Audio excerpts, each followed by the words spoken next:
আসসালামু আলাইকুম দর্শক। তো আমার এই গরুটা আমি ছোট সময় ওরে মাত্র ৫৮,০০০ টাকা দিয়ে কিনছিলাম। তো গরুতে লাভ আছে। ভিডিওটা সম্পূর্ণ দেখেন। আমার নিজস্ব যেই আমার ব্যক্তিগত গুরুত্বপূর্ণ যেই কথাবার্তা এগুলো আপনাদের তুলে ধরবো। অবশ্যই লাভবান হবেন। প্রথমভাবে আপনার গরুগুলো আপনি যে কিনবেন এটার কিন্তু একেবারে আপনার জাতমান দেখে কিনতে হবে। কারণ জাতমান যদি ভালো না হয় আপনি যতই খাবার দেন গরুগুলো কিন্তু হৃষ্টপুষ্ট তেমন হবে না। আপনি খাবার ঠিকই আপনার প্রতিদৈনিক খরচ যাইতেছে, কিন্তু গরু ওইভাবে কিন্তু আপনার বাড়বে না। তো আমি ওরে যেই সময় কিনছিলাম ও এমনই একটা অবস্থা আসলো যা বলার বাইরে। ওর মানে পশম যে এমন মানে খুব নোংরা অবস্থা আসলো।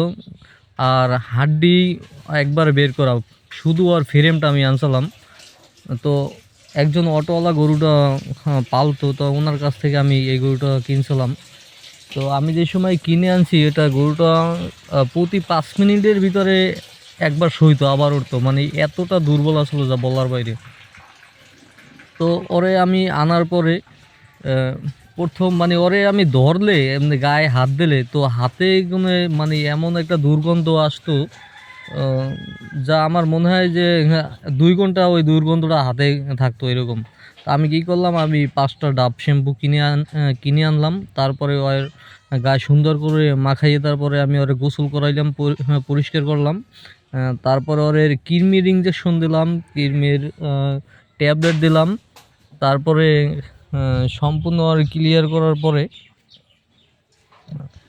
তারপরে আর এই ভিটামিন যেই ইঞ্জেকশনগুলো যে যেমন ক্যাটাভস, এমাইনাবিট, তারপরে যেগুলো আর কি ওষুধ, ওটা আবার অন্য ভিডিওতে আপনাদের বলবো কি কি ওষুধ করছি।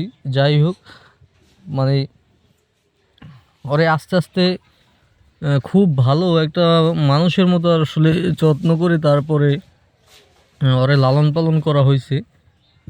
তো এখন কত দাম হয় আইডিয়া বলতে পারি না, কারণ আমি এই বড় গরু ক্যামেরায় আসলে কেমন দেখা যায় জানি না, কিন্তু গরুটা কিন্তু অনেক বড়। তো কমেন্টে অবশ্যই জানাবেন কত দাম হতে পারে আইডিয়া।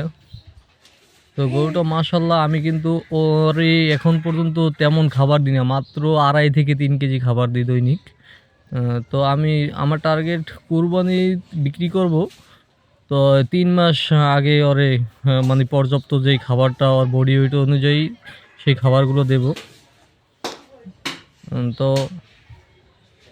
গরু আসলে মূল কথা হলো যে জাতমান চিনতে হবে, তারপরে গরু কিনবেন। আশা করি আপনারা লাভবান হবেন, কারণ এরকম ধরনের ক্রুডস। আর এই গরুটা কিন্তু এখন পর্যন্ত দাঁত হয় নাই, দাঁতে নাই। আমার মনে হয় আরও 2-4 মাস লাগবে, হয়তো কুরবানির আগে ও দাঁত হবে।